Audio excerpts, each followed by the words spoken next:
Welcome Nice. to Launch Today, the podcast focused on what it takes to get your new business to $1 million in revenue. From marketing tactics to incredible guest interviews, we focus on sharing behind the scenes insight from masters in their field. If you want to grow your revenue for your startup or business, you don't want to miss today, because Benny is the founder and CEO of Senders, a company that's focused on email deliverability at massive scale. Here to share how you should conduct your own startup's research. Want to know more?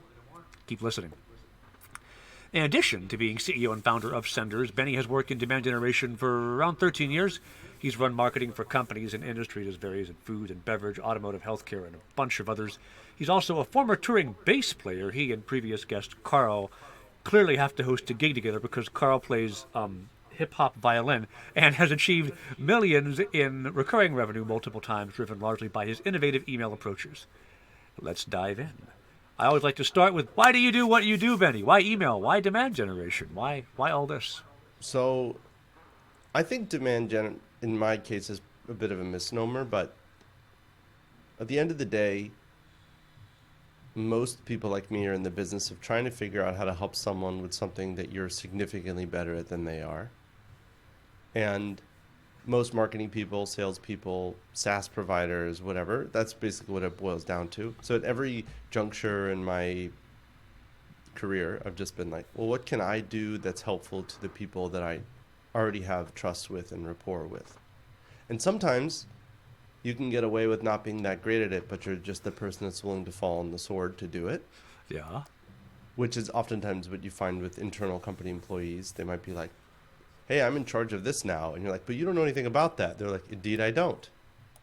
But I've been entrusted with this, or my team is trusting me to do this, so I'm doing it. When I started doing cold email professionally in 2016, I had already been cold emailing for years. I already had a sense of how to do it. I wasn't by any stretch an expert. I didn't really have expertise that I could hang my hat on. But the companies that I was close with and I had rapport with were like, well, what you said makes sense. Therefore, I will ask you to Let's help go. with it. Got it. So that was the way that I got into this. Of course, over years, the market has changed a lot, and we could talk about all the ways the market's changed. But at the end of the day, we decided to focus on sending and delivery of emails, less so on full service lead gen management. And that has resulted in most of our clients being somewhat larger, more established companies, certainly ones that have raised millions of dollars, some of them in Series B or later, and helping them facilitate the sending that they need to do in order to do their own B2B sales practice. Almost all of it cold, some of it slightly warmer, but all in all, just helping them get their emails sent. Okay.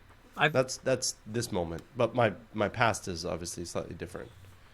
Yeah, You of know, course. It's an interesting journey how we all end up in our niches where we get to, right? Just sending I mean, deliverability. you ended up with round glasses and a waxed mustache. So, I did. or did you already have this when you were like a freshman in high school? I was born this way. It was super weird. All the doctors were very confused. I think you led into something I did want to ask about, which is Sure. the space of email, of cold email. I did a whole bunch years and years and years ago, like, oh man, 2009? No, earlier. 2007? Yeah, oh 07. Sure. Did a whole bunch. And it was a simpler game then, right? It's super different these days. Talk to me a bit about what you've seen change over the years you've been an expert in the space. Well, what has changed? Where to begin? I think that on a fundamental level, the legality or like general legality of cold email hasn't really changed. Although the game has changed a lot with GDPR and other things.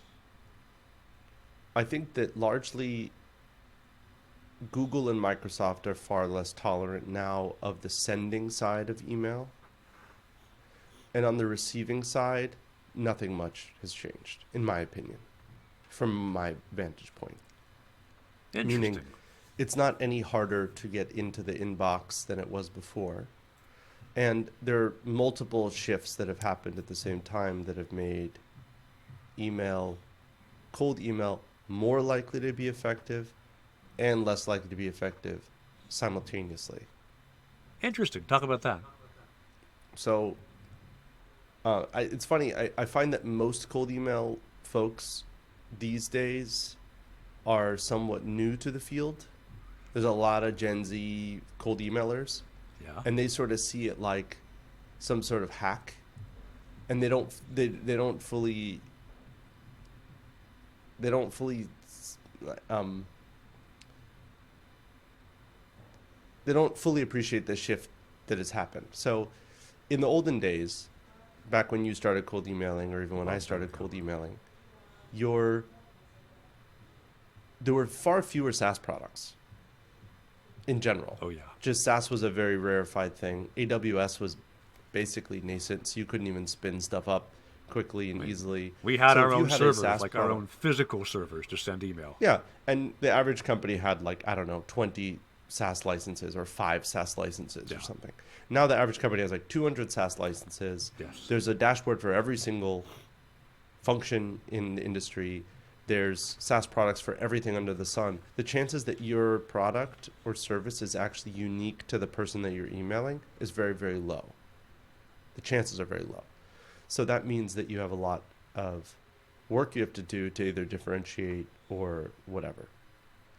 In the past, if we used to have clients come to us that were like, "Hey, we're a new CRM solution," and you're like, "Okay, well, geez, that seems like a hard thing to do." But there were like 5 CRMs, so you could be like, "We're like Pipedrive in this way, but better in this way." There you go. And if you know, and people will be like, "Okay, that sounds interesting. I'd be interested to have a look." And now, if you're doing a CRM, it better be something that has such a unique selling proposition, or you're orchestrating this outbound in such a way that it must be amazing. Same thing with almost every kind of SaaS tool. There are still greenfield, like blue ocean stuff going on, but the game now is really about how to differentiate what you're actually saying in your email, you know, or what you're presenting, even if it's just far more crowded.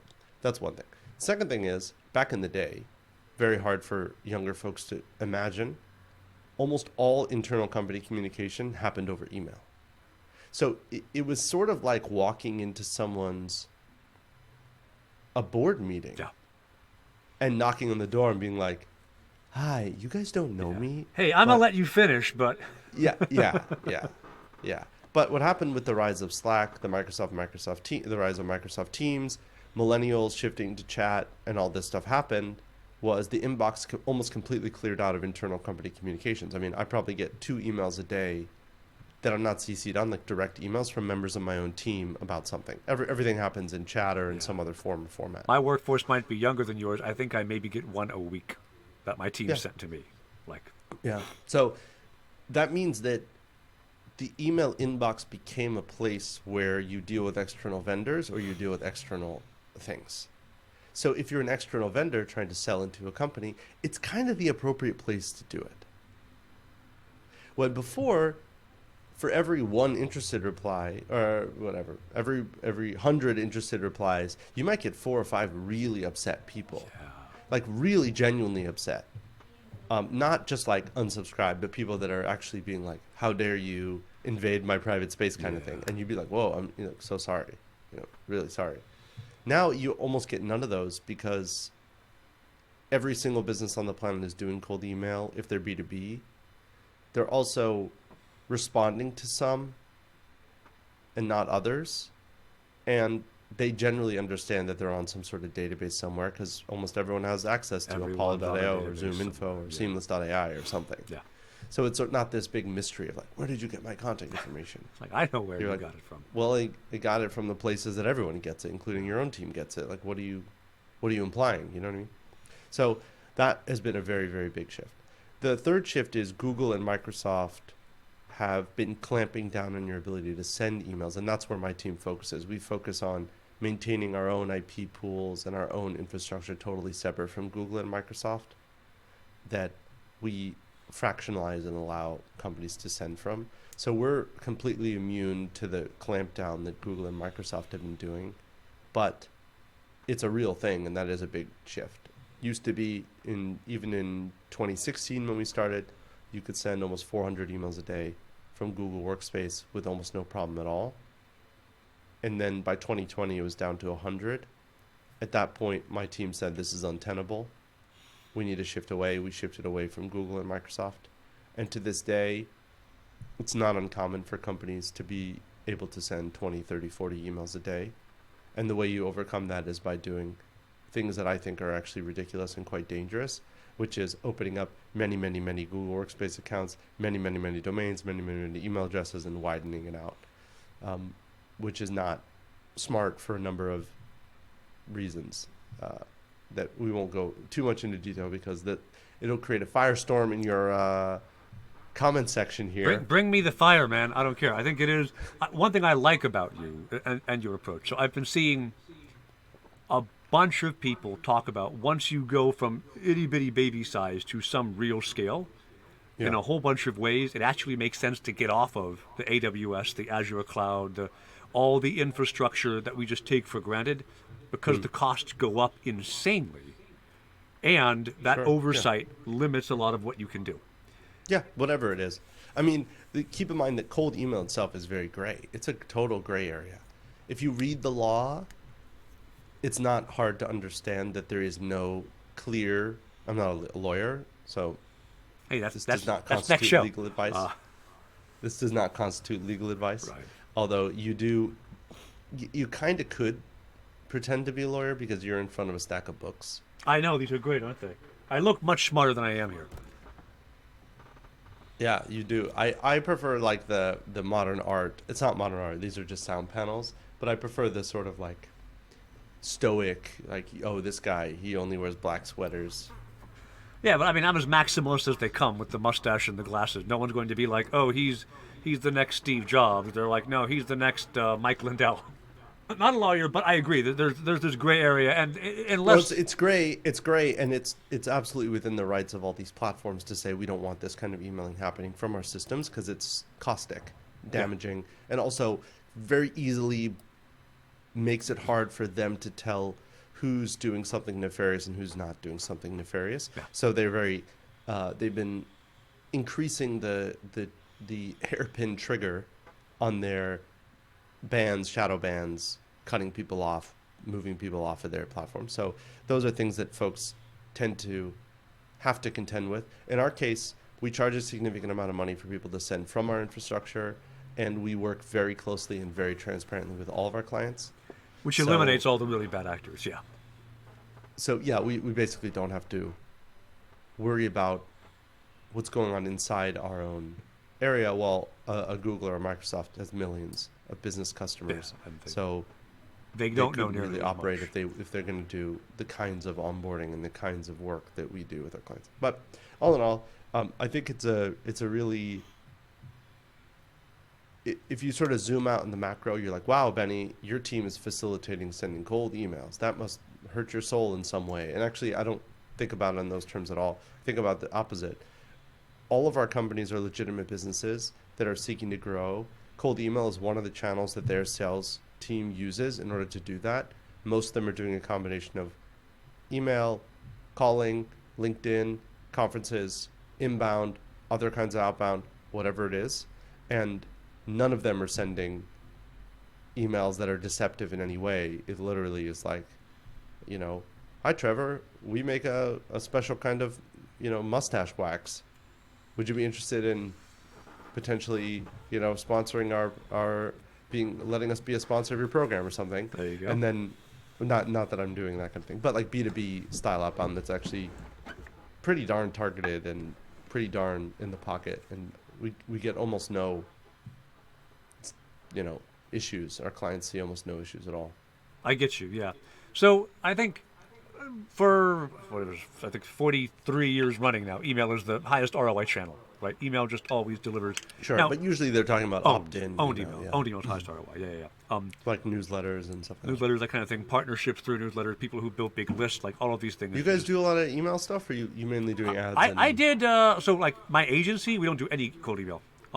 Not cold email, but I'm talking about email newsletters. We have a little newsletter we send to twice a week. I'll be ramping it up now as I'm getting all of these episodes that are coming out weekly.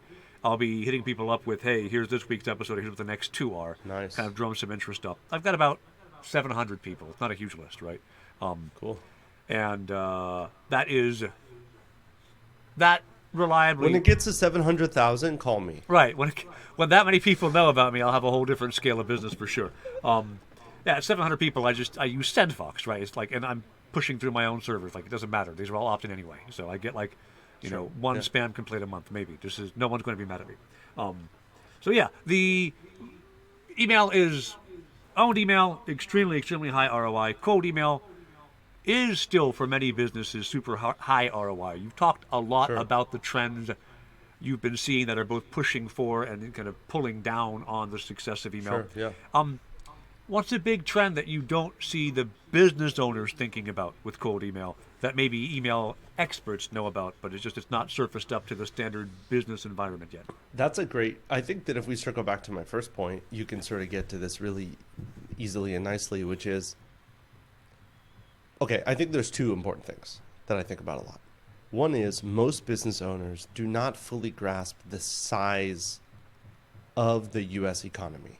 Ah, The size and scope of the U.S. economy is breathtaking in its enormity. In other words, folks tend to think, well, on Apollo or on whatever my database, there's 10,000 people in my target market. That's my entire target market. That we email them all once or twice or three times, and then we sort of tried that, which is fine. They can do whatever they want, and they don't have to use. Like, it doesn't concern me if they're going to give up on a channel sooner rather than later. Like, they can do whatever they want to do, but in some ways, that's just not really the way that building a business works. Believe it or not, there are people you could go down the street and find people that can't really recall who insert famous person is. That is like the most important thing in your entire world. So you could just go and I bet I could find someone that like doesn't know who Justin Timberlake is or something. I guarantee just you, think, you know any what of Justin any of my Timberlake is? parents, they're going to be like, Justin who? Right? Yeah, sure. So I think that SaaS products, competitors of yours, potential competitors of yours, that all falls into the same category. For example, I get advertised a lot by a company called Vanta, which does SOC 2 compliance. So you might think, well, Vanta, they're pervasive, everybody knows them. What's my cybersecurity firm going to be able to do? I can't compete with Vanta. They've spent so much money building their brand, etc. But lo and behold, there will be companies that will sign them with you that are like, Vanta, I think I've heard of them, but I'm not sure. I like what you guys offer, though. I'll go with you. Yeah. Similar to the phenomenon where you could say, hey, there are like 4 or 5 giant banks in the U.S. Like Bank of America has, JP Morgan, whatever. These guys have massive amounts of money, yet millions of Americans have accounts at local credit unions. Yeah. Called like the Peabody Firemen's Credit Union or something. Yep. And they're a great credit union, I'm sure, and they do their thing and they provide the services they need. And that person said, I never even considered opening a Bank of America account. Like, why? I got my local credit union right here. So I think that most early stage companies forget that the macro trends, the big things, and all the big players in the space just don't really matter that much. They just don't really matter. You can build a very nice 7-figure or bigger business while there's a giant one sitting right next to you. Oh yeah, there's And- tremendous opportunity to build. And there's something. so many ways to differentiate yourself. Mhm. And some of those are cliche but true, which is, well, I know them and I like them. They like me. If they knew someone at Bank of America that they loved, maybe they would bank with Bank of America. But they know me here. Yep. Can also be pretty powerful. Yep. You see this with all kinds of companies where you ask the question, hey, why do you use that weird small company I've never heard of to do it? And they're like, they just do what we need and that's fine. You know that there are bigger, more established players that you could be. Yeah, but When I pick up the phone, they answer. There's a big one. or even like they're kind of rude, but I like that, which we all have our favorite like restaurant or something where, you know what I mean? Yeah. You're like, oh, is that the best place for dumplings? No, it's not the best, but I like it the best. Well, why do you like it the best? I don't know. It's just got a vibe. Sure. I like that. Whatever. The vibe. I get it. And you're like, that's weird. There's a better spot that's, not that far. Yeah, but, it's like when you ask people their favorite restaurant. Like if you look at polls of or I don't know if there are polls, but you ask people, like random people in the Midwest, what their favorite restaurant is, it's always like a restaurant that is decidedly not good. Okay. Okay. So one business trend you're seeing, you're right. Differentiation, being able to uh, position yourself, and I would note that's a big part of what Crowd Tamers does, right? Is Sure, yeah. we help people through performance marketing answer questions like, how do I really find the right set of words to tell this audience to care about me? And actually, the way I got started doing the thing I teach called minimum viable sprints was through email. Because when I was CMO at GOG.com, we had an email list of, at the time, it was 500,000 people who had opted in. They had Sure. accounts on the service. And the difference between a good email open rate and a bad email open rate was about $40,000 on just like a Okay. random Wednesday email. And so we would test the subject lines for our Wednesday emails on Monday with Sure. ads. And we'd spend about $500 and figure out what the best open rate subject line was, Yeah. right? And then we established through about 3 months of testing like a zero point 0.8 causal relation between Facebook ad performance for headline and the actual email open rates. That was Okay. enough where we went, okay, cool. We don't have to like, it's not quite perfect congruity, but it's very strong. So we Sure. would spend $500 to make an extra 30 or 40K every week. Right, like that was where I got this idea out because we only had 36 hours to understand what was the better subject line, and then away Yeah. we went. Right, so it's in my experience, you figure out what works on little small bets like minimum Sure. viable sprints, and then when you go to a place like email where it's a little slower to steer, right? You Yeah. can't really do a 36-hour subject line test on cold email because you won't know what works yet, like you can Yeah. on ads. But then when you know it does work, on cold email, you find the right phrasing, the right messaging, and then you're able to say, great, I know this will do better. You Yeah. position That's yourself. interesting. You said there were two things, right? One is positioning. What's the other thing you don't think people are paying enough attention to? Well, positioning, I think that's interesting. I,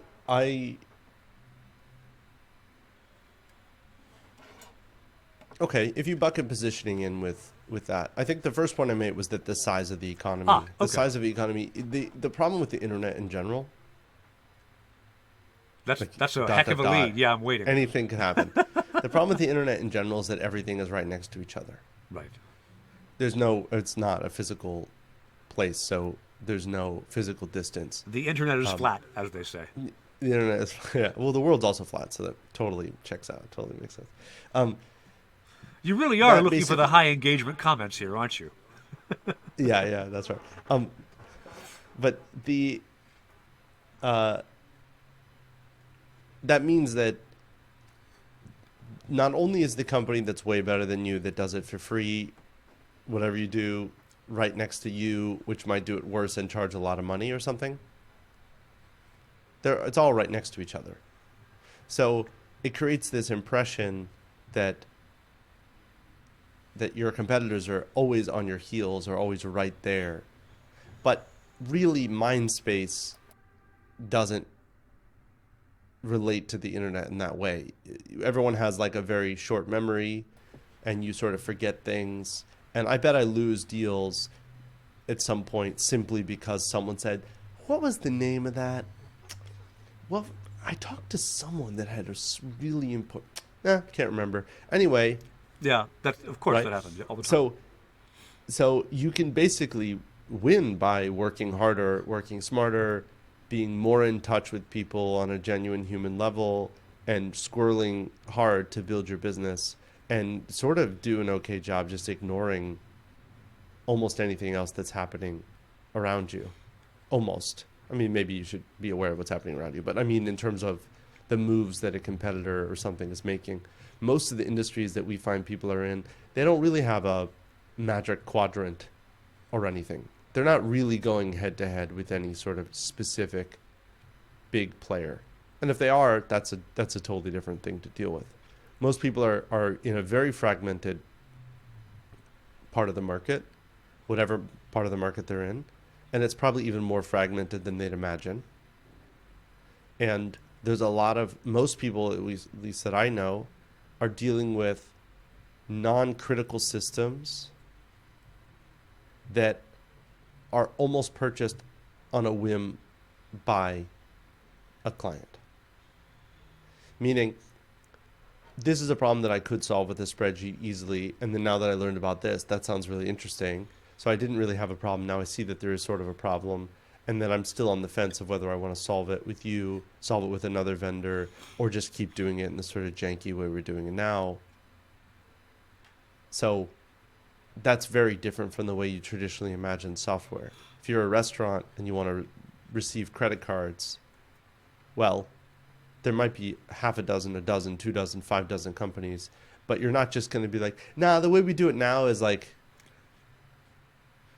Those but that old-fashioned literally is how, machines, you would run across well, the credit but card even and then you'd send still in have to register with a card processor and get the plastic thing and then have someone to, I don't know, mail those slips of paper to or something. like a paid net 90. Yeah. So Whatever. So it's a very different kind of thing than most people who are building businesses sort of imagine, where actually doing the work and the hustle and the explanation and the testing and the real effort of like talking and communicating and being open and honest with clients and potential clients about what their choices are in the market and all these things can have a tremendous effect. And I think a lot of business building, at least to that first like 7-figure milestone, is about how many people can you establish a really good rapport with. And that trumps all competition and almost anything else. yeah, I think I've seen. I'm sure you have too, right? We're in client service space. The number of people who I see who worked with someone in my industry previously who just rogered it up completely, and they were What with do you mean? like just so okay. I had a client last year. They worked with one of the largest and best-known agencies in Asia, and they gave them $750,000. And that company acquired this B2C fintech startup, 500 users. And I mean, you're not making money at that scale, Sure. right? And because of just the scope of what they did wrong, I was looking at the ad accounts, at what their ad buys looked like, and I was looking at their website and their messaging, and it was all just like none of it was done in a manner that like I would consider professional. Okay. And then I took over the account. I happened to win a tender and dropped their cost per lead 97% in 2 months. Yeah. And it's not because, I mean, CrowdTamers is good at what we do. We're not extraordinary. It was just such an unbelievably cocked up job the other company Yeah. had done. But one, brand name. Two, somebody there sold into this startup and was really credible and built a really good relationship and got, half of their seed round to then drive the Yeah. startup right into the ground. Like Yeah. that kind of thing. Of my current client list right now, I have 3 who I look at their last agency's ad buys and I'm like, yeah, no wonder you weren't making money. It looks like an illiterate 3-year-old clicked some buttons and then publish. Like, this is not how you should run an agency. So Yeah. these people bought not because track record or performance or whatever. They bought because this guy seems legit, and then away they went. And then 6 months down the road, they regret it, right? Sure. So, and if you're building your own business, any of you listening, right?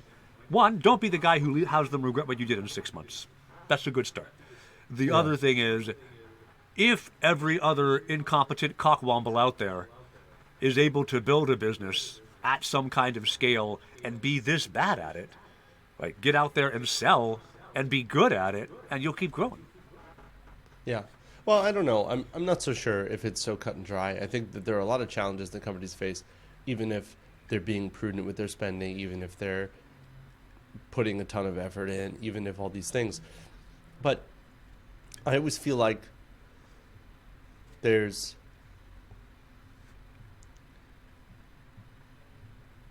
basically taught. Well, so guys like me that haven't really done full-time jobs, I've like attached myself to companies for longer contracts, but I always had other things going on the side, and I've always sort of run my own things. But for the most part, I've always ran my own show.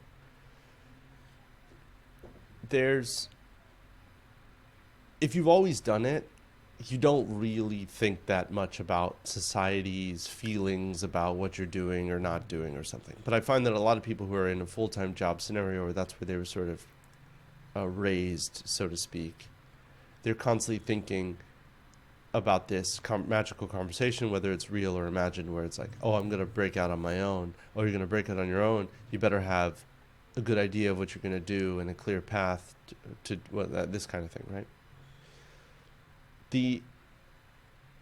There's nothing wrong with that sort of thinking, but you don't need a differentiated idea. No. In order to build a 7-figure business. You don't need a clear, obviously you don't need a business plan. You don't need any of that stuff. But you do need a certain amount of runway, and you usually need a longer runway than you ever would imagine. Yeah, that's true. And when I started my business, I was cash flow positive from day one. Why? Well, because I deliberately started a business that didn't require any capital investment. Why? Because almost every business, even a SaaS business, not that my business is SaaS, but even a SaaS business, you could start as a consulting business for the most part, if you wanted to.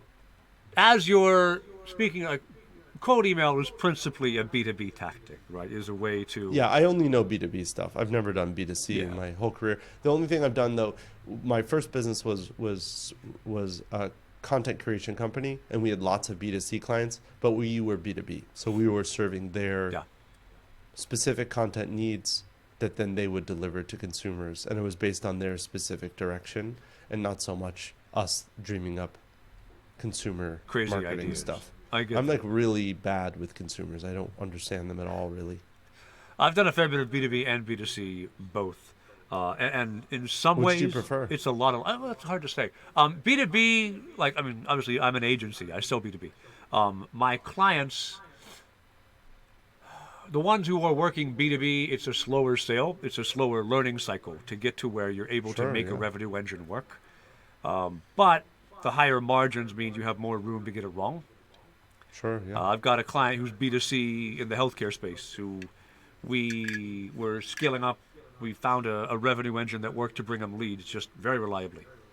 That's great. But they had a 70% no-show on the call for their basically confirmation, right? Which in B2B, I've never in my life had, maybe more than a 20% no-show, right? Because it's your job. You show up. And to have consumers fill out a form, show the interest, say, yes, I want to have a call tomorrow, and then 70% no-show is insane.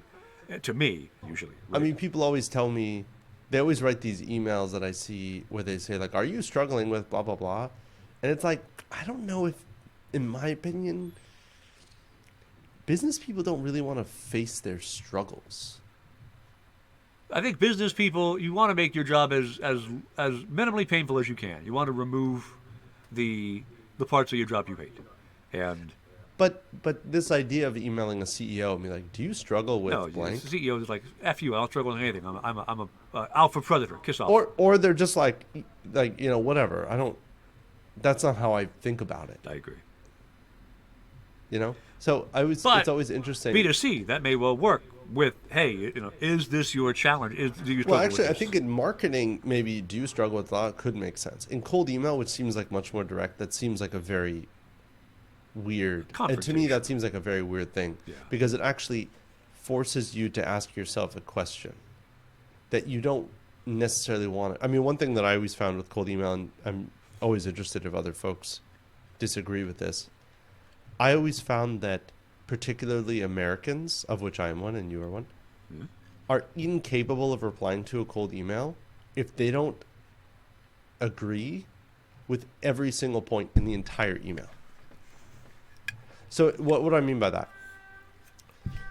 If you email someone and said, hi, Trevor, I see you're an ad agency at Crowd Tamers, and then I give you a value prop. Right. In your soul, you're like, I'm not an ad agency. That is correct. Even if the value prop is interesting, you are going to ignore that email. Because replying to them and saying, technically, we're not an ad agency, we're a marketing agency, and yes, I'm interested in your value prop, is too much of a mental load for you in cold email land. Fair enough. So people load these emails up with all these variables that are supposed to mean something. Yeah, that's insane. I haven't found Like that I makes a get emails all the difference. time that might have an interesting value prop, but they say like as a HubSpot user, and it's like, no, we stopped using HubSpot. Yeah, years We ago. use Pipedrive now. Yeah. But yeah, I can imagine that maybe in some database I'm still logged as being a HubSpot user. Built Okay, with, probably. Yeah. but then I'm like, is this HubSpot dependent because we don't use HubSpot? And I'm like, by that point, it's like not even worth replying and whatever. So I think Americans particularly have to agree with every single point in the email, and asking someone right off the bat if they're struggling with something. That's pretty weird. Yeah, Wow. I would.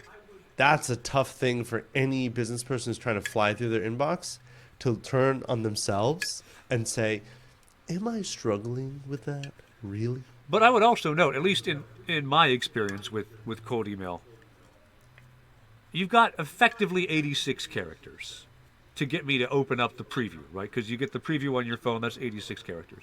And if I see, are you struggling with, I'm already like, whatever, no. Like, I don't even need to know what you're asking. No, thank you. I'm not, right? Lead with something that gets my interest enough, and I might have a further conversation. Or you might get bucketed in my... I have an automation in Zapier where if I get an email that I basically bucket over into my spam archive, it reads the email with ChatGPT, critiques the copywriting, and then says, hey, if you want to know how to do it better, go buy my book. And so I make about $16 a month by people being like, oh, I'll go buy his $8 book in response to random crappy Interesting. cold email outreach. How do you run this script? It's all done through Zapier. Basically, I import the email after I automate it into a unwanted cold email folder. It then passes that to ChatGPT with an instruction, critique the copywriting, and then folds it back into an email reply with an automatic footer of, so you want to get better at this, buy my book. Interesting. So there's a way to make money off of the cold emails that come your way. Every month I buy, I guess, what is that, about a 6-pack of beer, thereabouts, with Yeah, but spammers. depending on how many emails you get, you'd be spending a lot on your Zaps. I mean, I already have Zapier for a bunch of stuff, so it's like it's baked in, right? I get like 1,000 Zapier uses. Are you? Is this could be a good call to action for you for this video? Yeah. You could offer their own version of this Zap. But yeah, you can make money unless you got to have a book though, or something to sell people who are cold emailing you. I'll buy your Zap from you. Send over the specs, or I'll get the Zaps from you. All right, I'll just change it to be whatever call to action I want. I'll send it your way. It's a So you mark it, yeah, I put it into a folder. and then that's what triggers the thing. Yeah. So it's That's not really- every email, because then you're right. I use up all 1,000 of my Zaps. I get like 400 emails a day. I use up all 1,000 of my Zaps pretty fast.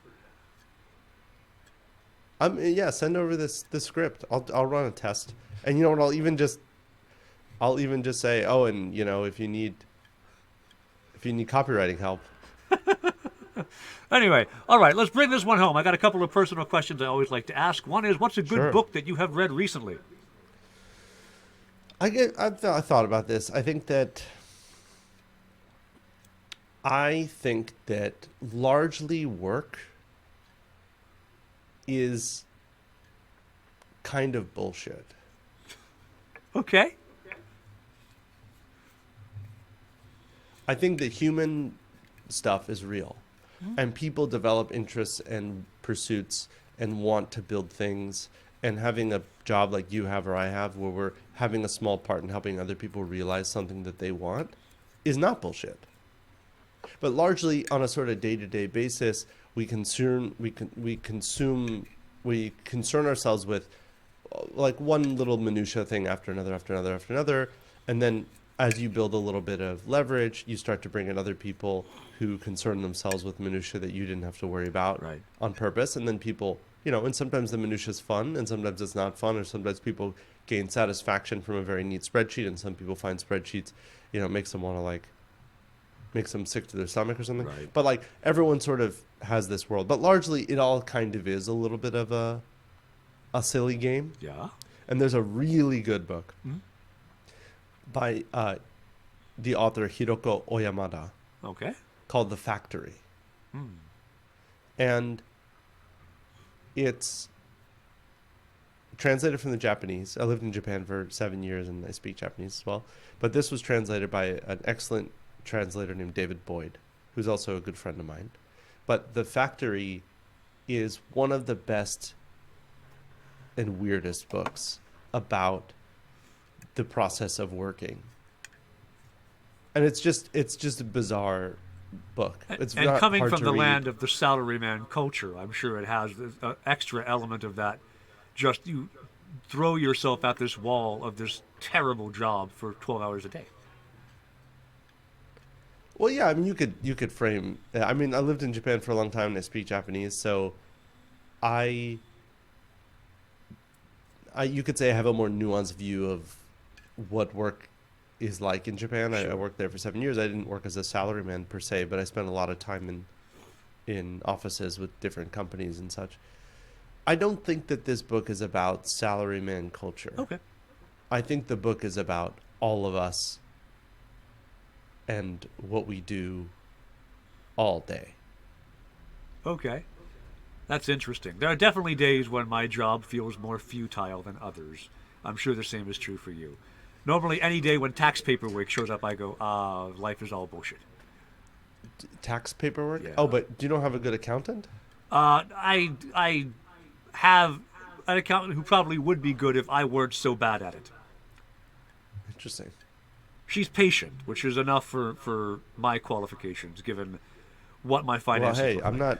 not in the business of recommending accountants to people, but I've had very mediocre accountants and really good ones, and I find that the really good ones obscure almost all of the drudgery and make it seem effortless, and I like that.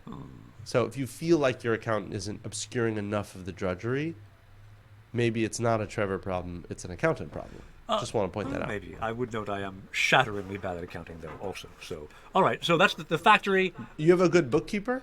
No, that's the problem, probably. I have an accountant who's pretty good. I Okay. don't. I have I a am my really- bookkeeper. That is the problem. Yeah, okay, new advice for everybody. Bookkeeper you can really trust, accountant you can really trust. Those early teams of people that are largely contingency based, like in other words, they don't cost a lot unless you have a lot going on. Just don't settle on those folks. That's what I would say. I got you. You know, there are a lot of them out there. They're standardized professions. It really comes down to work style, personality, et cetera, et cetera.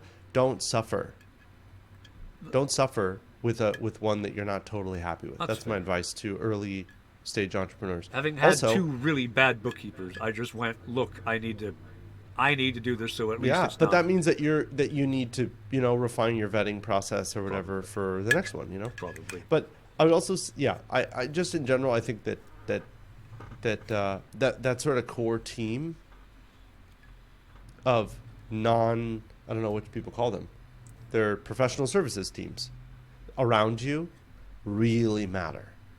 Like it really matters.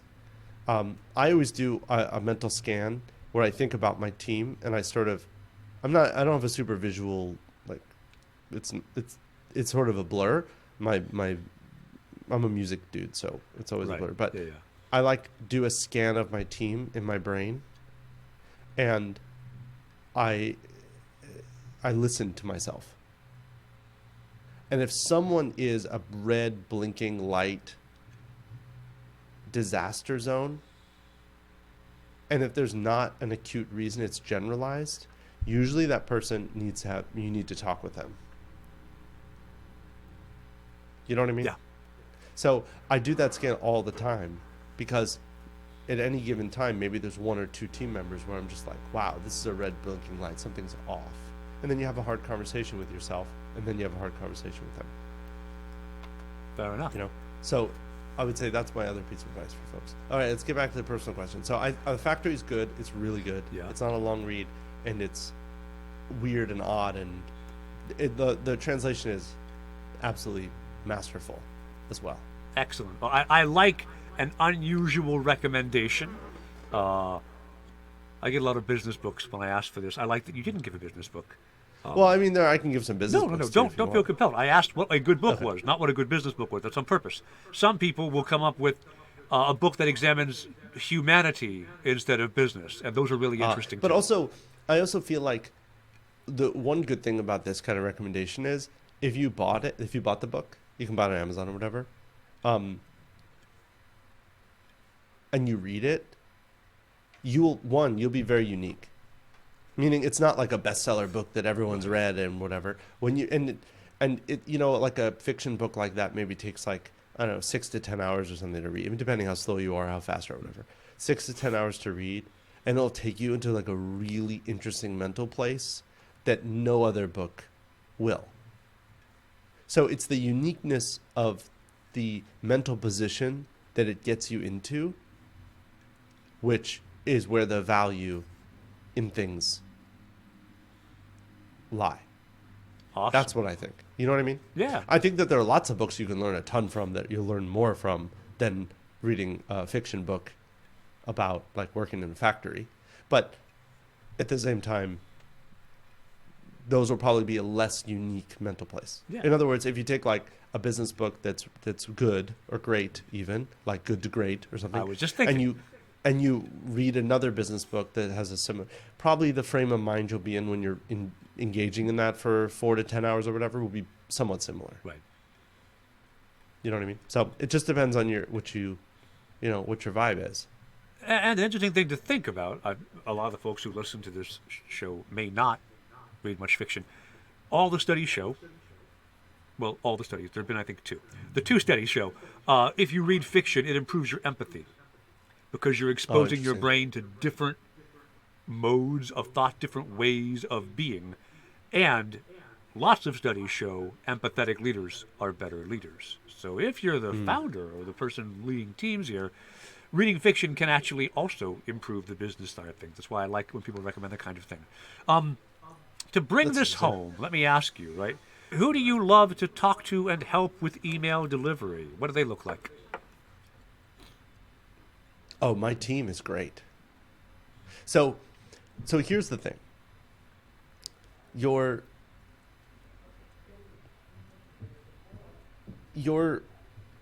in life and in business, you want the people that are absolute nerds about things around you. That's what you want. You want to say, like, for example, if you hired a copywriter, you want the copywriter that is obsessed with words, is obsessed with how they're perceived, thinks super deeply about it, has very strong opinions about specific words, is super interested in the roots of words. I mean, it can be a mix and match of all these things. Sometimes they have to care about Latin roots and sometimes they don't. But that's besides the point. But maybe multilingual, so they have a perspective about things. They spent a lot of time engaging with, worrying about, thinking about words, So you don't really want someone that's like, well, I'm a native speaker, I can copyright. You're like, that's just not what you want, So for email deliverability, I want people that are just eating, breathing, sleeping, swimming email. That's what they care about. That's what they know about. On their free time, they're reading up on it. They're learning about stuff. They're like, that's their whole jam. And I think that's what people get when they talk with us. They're like, wow, these guys really care. This isn't like a paint by numbers thing. And I care a lot about email and love it and think it's super interesting. But my team on the technical side are even deeper into it, even nerdier. And I've learned almost everything I know from my team. So that's my answer for that. Excellent. I agree, right? My team, the main client services part of it, I've got a copywriter, I've got a designer, I've got a media buyer. And each of them just cares about doing good work. Like, they don't want to turn in. Yeah. They're never like, I mean, it was a 50% effort, but whatever, right? It was good enough for today. They're always like, I want to do this right, which is important, right? Clients care. I am back at the beginning of my career a copywriter, right? And I am, recently I tweeted out, anybody who comes for Oxford comma, I will cut you, right? Like, I have some deliberate opinions about language, definitely, and my copywriter has learned to put up with them. But the goal as you build your team should be every team member's individual ability to deliver hopefully surpasses yours, right? They're better at you, but otherwise why hire somebody? So that mindset matters. It matters. It does.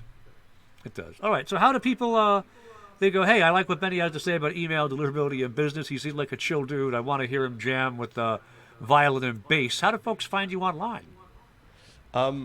These days, I actually, after many years of completely ignoring social media, I started posting on LinkedIn. Hey, there you go. I know I've created so many controversies already on LinkedIn. If you want to see what controversy looks like in email deliverability, you can follow me on LinkedIn or add me on LinkedIn. Benny Rubin, linkedin.com/in/Benny Rubin or whatever. Yep. You can email me directly if you want, benny@senders.co. I'll, I'm not going to put you in some sort of script and auto reply with my critique of your copywriting. But, maybe you if Trevor will. gives You're getting the zap from me. if Trevor gives me the zap, then maybe I can get into the auto reply game. There you go. The website is senders.co. There's a bunch of information we put on there. Some of it dense and interesting. Some of it probably not super interesting to you. But all in all, if you feel like you're having any trouble with sending emails, getting them delivered, whether it's for transactional, cold, marketing, etc., my team's always happy to chat with any legitimate business in that scenario. As long as, our calendars have availability. Excellent. Any last thoughts you want to bring us home? This has been a more introspective episode than many, thinking about like big business questions and, more than just, hey, I help deliver emails, buy my stuff. But you want to bring home a big business. That happens as you get a little older, I mean, I imagine I'm older than you. I'm 41. How old are you? Yeah, I'm 38 now. Okay, so we're both, we're staring death right in the eyes. Yeah, I get that. Well, yeah, those like mortality charts take a strong dip around 44. I looked the other day. There you go. So, But no, I feel like the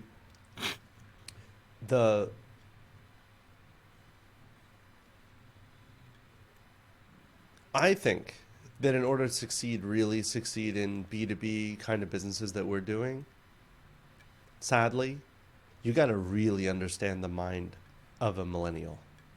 I mean, I'm a millennial. You are too. Yeah.